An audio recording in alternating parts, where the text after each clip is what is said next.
Hi Miles, thanks for the footage. Just looking at the swing overall at the moment, the comments that you made about it feeling long and out of control, fully appreciate that. There's a lot of things going on that look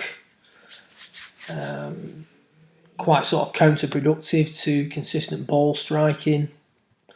Face on, head drifts forward slightly, then moves back quite dramatically through the hip, down the line, head dips forward slightly, head comes off the wall, hips tuck under, very fast through the hip. As you come through the golf ball, you regain your inclination to the ground a little bit more.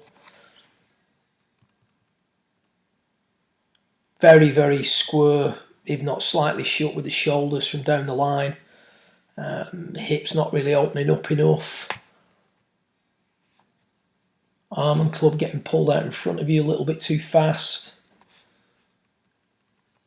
etc, etc. Having said that, there's also a lot of really good looking moves in this swing. I love the way you stand to the golf ball from down the line. What I would like to see you do is just tighten up this area here, get the right arm, and particularly the underside of that right arm where I've put that sort of white line for you.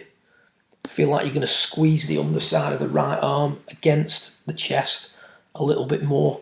It just gets this shoulder, as we see here, sitting forward a little bit too much and gives the impression that the alignment of the shoulders is just a touch open. So squeeze the underside of pressure point 5, right arm against the torso a little bit more at P1. Going into the swing, like I said, the positive aspects. Love the way you stand to it. Good extension. Lovely leg work at times as well. Plenty of linear movement. Hips work nicely. It's somewhat fast, so a little bit too much emphasis on thrust in the hips. Arms never really catch up, and then the body's almost got to stall to allow the arms to catch up on the way through. So these are all just observations. A lot of good stuff and some funky stuff in there that's just making things a little bit too difficult for you at this moment in time. I want to do this a little bit different if I made this on this occasion. Normally I would give you a more lengthy critique and certain things to work on. However, in this instance, I would prefer to give you one very simple exercise to work on short term. And what I'd like you to do is film yourself doing the exercise. So the exercise I'm going to give you is really simple, really straightforward. Hopefully we should see some positive effects from it. Once you're doing the exercise and you've filmed it, send it to me and I will get both face on and down the line, and I'll do the full critique from there where I compare this swing with this swing of you doing the drill.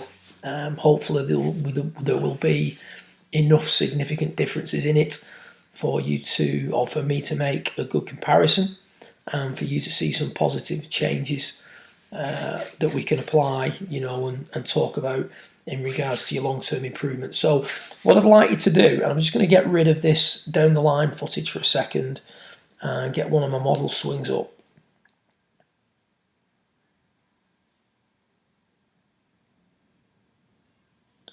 Okay, now I've got Grant here hitting iron as opposed to you hitting a driver, so slightly different, but you'll still get the idea from it. And what I'm going to do is I'm going to put a line across Grant's eyes, and I'm going to do the same with you at P1. As Grant goes to the top, he turns, extends and left tilts at a steady rate. And there's a slight change in the line of the eyes from P1 to P4, which is fine. With yourself, as you go from P1 to P4, there's a dramatic change in the line of the eyes. And I really want to calm that down It's creating way too much turning during the golf swing, which is great for power. You know, you're turning a hell of a lot. The more we turn, the more we have to extend and left tilt, etc. So, you know, we're making the backswing perhaps a little bit harder than we need to. We're propelling the butt of the club a considerable distance. You know, accumulator 4, the left arm. We really need to get that under control. It's good that it travels. We don't necessarily need it to travel that far. The further the left arm travels, yes, it gives us power, yes, it gives us speed, but it also means that we've got to get that arm working faster in order to keep up with the body in the downswing. So we want to control the degree at which the left arm moves. We want to calm down that that movement in the ice. Very, very difficult to hit a golf ball successfully, consistently, if we're losing sight of it during the backswing.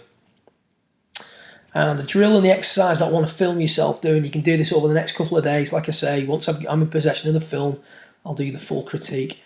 I'd like you to go to the range and I'd like you to close your left eye. I want you to hit some balls with your left eye closed. Any excessive movement of the head means that the golf ball is going to be obscured from your vision. So you're not going to be able to peek at it with your left eye as your head rotates severely. At the moment, the head is rotating severely, but we're still able to sort of keep the ball in vision at the corner of the left eye.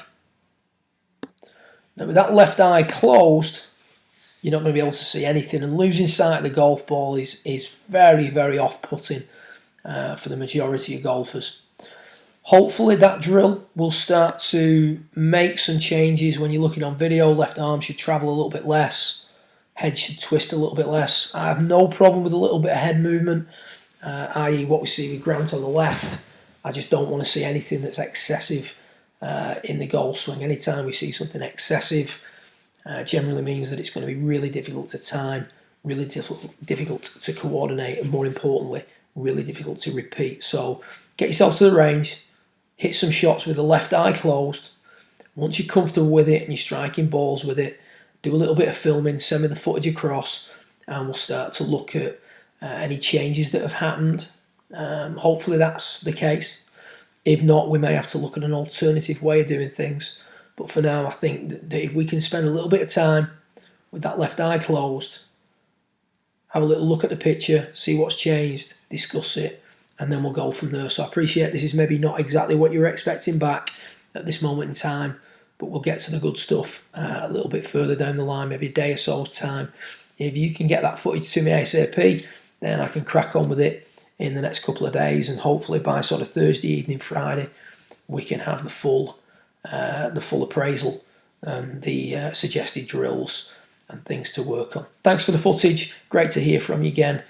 Shame it's been so long with other commitments, but we'll get you back on track and we'll get that golf ball under control. Well done.